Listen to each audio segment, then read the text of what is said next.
There is a symphony being played throughout all of history. Do you hear it? Listen carefully. You will hear it coming from a beating heart. We continue to sense this heartbeat, the heartbeat of the pierced heart of the risen Christ, in which we hear his yearnings and desires for fullness of life for the world. As handmaids, and together with those who share our charism, we continue to come forth from this heart, listening in the breaches to the cries of the world.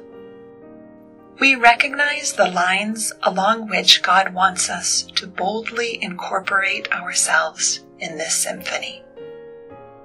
Education in service of the gospel as a driving force for social transformation, being actively near to the discarded and excluded, generating processes of hope with them.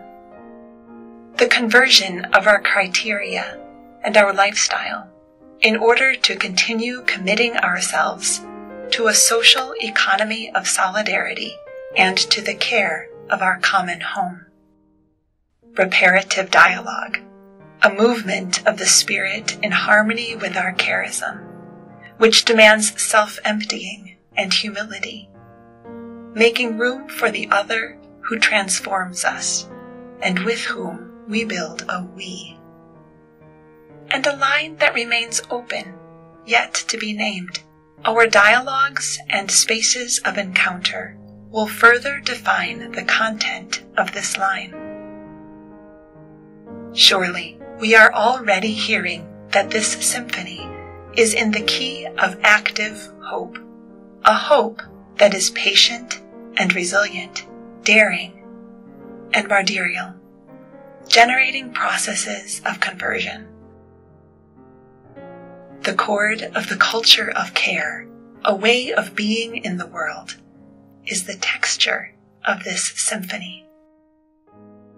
In order for the melody to reach beyond the places where we could go alone, and because we see in this a way of the Spirit, we opt for networking.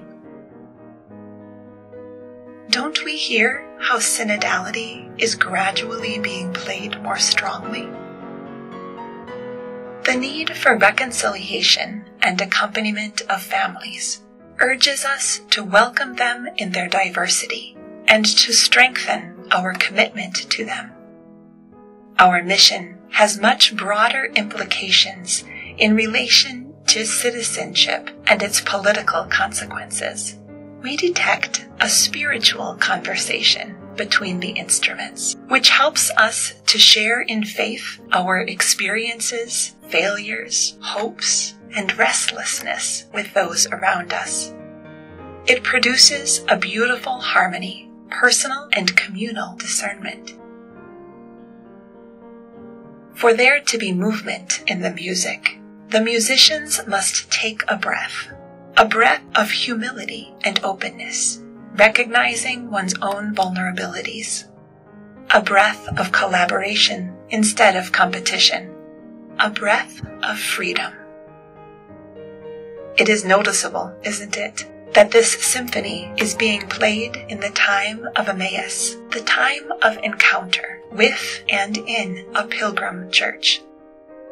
The music that flows from the heart of the risen Jesus leads to continuous conversion and to the transformation of society towards the culture of encounter.